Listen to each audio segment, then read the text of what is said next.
வணக்கம். இது வைகரை இருந்து நம்ம இன்றைக்கி இந்த வீடியோவில் பால் கொழுக்கட்டை எப்படி செய்கிறது எப்படின்னு பார்க்க போகிறோங்க. வாங்க வீடியோக்கு போகலாம்.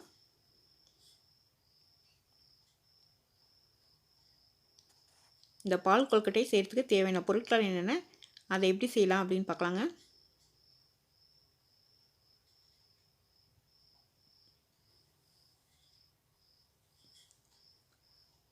பால் 3/4 லிட்டர்,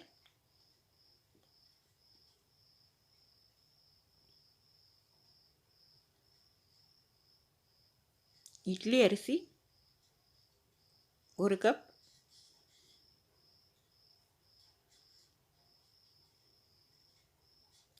சர்க்கரை 1/4 கப், பச்சை கற்பூரம் சிறிதளவு, ஏலக்காய் தூள் சிறிதளவு, நெய் 2 டீஸ்பூன். அவ்வளோதாங்க இதுக்கு தேவையான பொருட்கள்.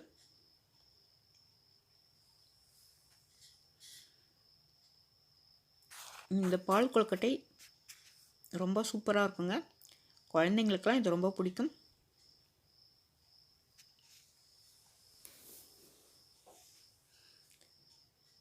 நான் இந்த கப்பில் தாங்க இன்றைக்கி அரிசி அளந்து எடுத்துருக்கேன். இது 125 கிராம் பிடிக்கும். இதிலையே 1/4 கப் 150 கிராம் சர்க்கரை எடுத்துருக்கேங்க. நம்ம இப்போ இந்த அரிசியை ஒரு பாத்திரத்தில் போட்டுக்கலாம். போட்டுக்கிட்டு தண்ணி ஊற்றி நல்லா கழுவிக்கலாங்க. கழுவிட்டு திரும்ப தண்ணி ஊற்றி 2லேருந்து 3 மணி நேரம் ஊற வைக்கலாம்.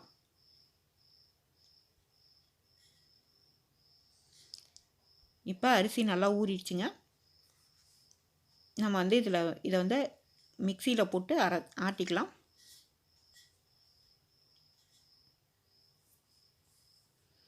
கொஞ்சமாக தண்ணி ஊற்றி ஆட்டிக்கலாங்க. அப்போ தான் நல்லா நைஸாக ஆகும். நல்லா நைஸாக அரைச்சி எடுத்துக்கிட்டோம்.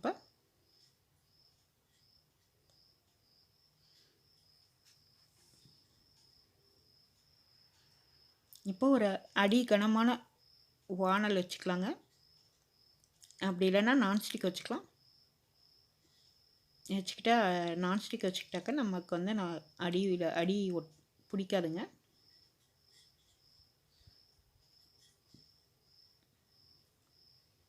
இப்போ நெய் ஊற்றி அந்த மாவெல்லாம் போட்டுக்கலாம். போட்டுக்கிட்டு நல்லா வதக்கலாங்க.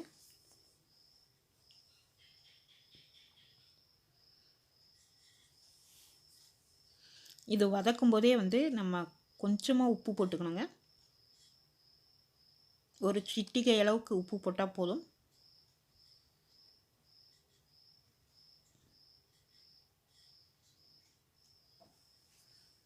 இப்போ இதை நம்ம தொட்டு பார்த்தோம்னா கையில் ஒட்டாமல் இருக்கிற அளவுக்கு வதக்கிக்கணும்.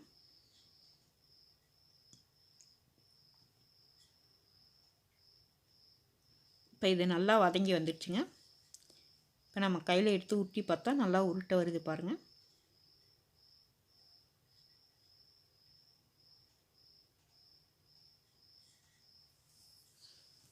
இப்போ இதை நம்ம நல்லா பிசைஞ்சிட்டு ஒரு ஈரத்துணி போட்டு மூடி வச்சுக்கலாங்க. அப்போ தான் மாவு காயாமல் இருக்கும். மாவு காஞ்சிடுச்சுன்னா வெடிப்பாக வரும். உருட்டுறதுக்கு நல்லா வராது.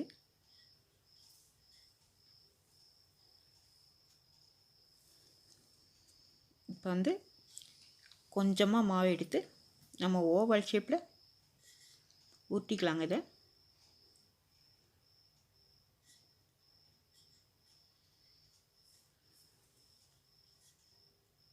இப்போ நான் இன்றைக்கி 3 விதமாக ஊற்றி காட்டுறேங்க.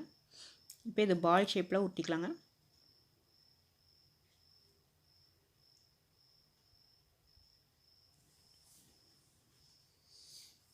இப்போ நம்ம இது 2 விதமாக உருட்டுறதுக்கு எடுத்த மாவை விட இன்னும் கம்மியாக மாவு எடுத்துக்கணுங்க. இன்னும் கொஞ்சமான மாவு எடுத்துக்கிட்டு நல்லா இந்த திரிக்கிற மாதிரி உருட்டணுங்க. இந்த மாதிரி உருட்டி எடுத்துக்கிட்டு போட்டுக்கலாம். நம்ம இன்றைக்கி இது மாதிரி தான் உருட்ட போகிறோம்.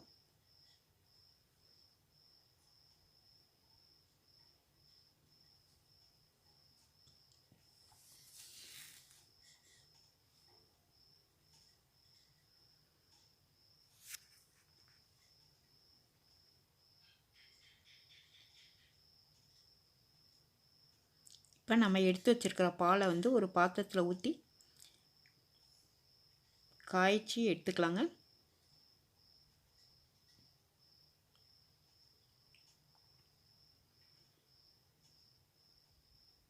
இப்போ இந்த பால் நல்லா பொங்கி வந்துடுச்சு.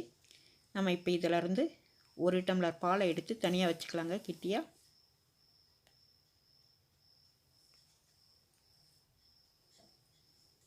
அதுக்கப்புறம் நம்மக்கிட்ட எவ்வளோ பால் இருக்கோ அதில் பாதி அளவுக்கு தண்ணி ஊற்றிக்கலாங்க.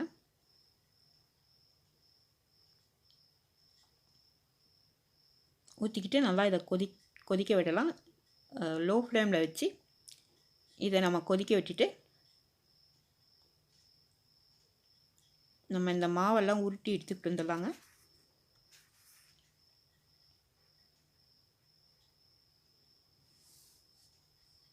இப்போ இந்த பால் நல்லா கொதிக்கணுங்க. மாவெல்லாம் உருட்டியாச்சு. அந்த பால் நல்லா கொதிச்சிக்கிட்டு வரும்போது தான் நம்ம உருட்டி வச்சுருக்கிற கொழுக்கட்டையை வந்து போடணுங்க. போட்டுட்டு உடனே கிளறி விடக்கூடாது, மாவெல்லாம் கரைஞ்சிடும் பாலில். ஒரு 5 நிமிஷம் கழித்து ஒரு நல்ல அகலமான கரண்டி வச்சு லைட்டாக அப்படியே கிளறி விடுங்க.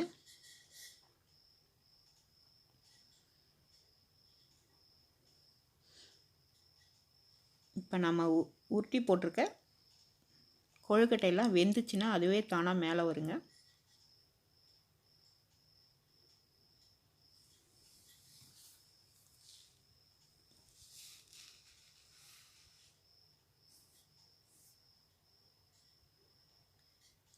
இப்போ இந்த கொழுக்கட்டையெல்லாம் வெந்து மேலே வர ஆரம்பிச்சிருக்குங்க. பாருங்கள், எல்லாம் மேலே வருது. இப்போ நம்ம இந்த ஸ்டேஜில் சர்க்கரை போட்டுக்கலாங்க. நீங்கள் வந்து சர்க்கரை கரைஞ்சதுக்கப்புறம் டேஸ்ட் பார்த்துக்கிட்டு கூடவோ குறைச்சோ போட்டுக்கலாங்க.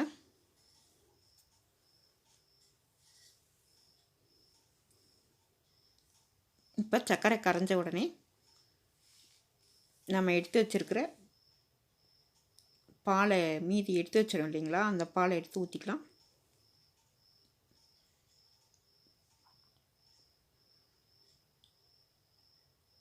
இது கொதி வரும்போது பச்சை கற்பூரம் போட்டுக்கலாங்க.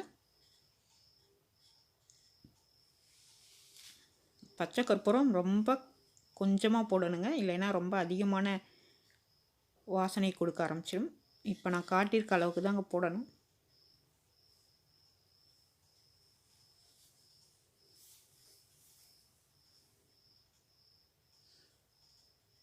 பச்சை கற்பூரம் போட்டுட்டு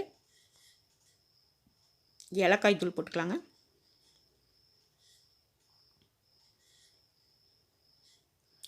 ஏலக்காய் தூள் போட்டுட்டு கிளறி விட்டுக்கிட்டு இறக்கிக்கலாம். வைகரை வண்ணங்கள் அப்படின்னு சொல்லிட்டு நமது ஒரு கோலம் சேனல் இருக்குங்க. நீங்கள் அந்த சேனல்லையும் போய் நம்ம போடுற கோலம்லாம் பாருங்கள். உங்களுக்கு பிடிச்சிருந்தால் அந்த சேனலையும் சப்போர்ட் பண்ணுங்கள்.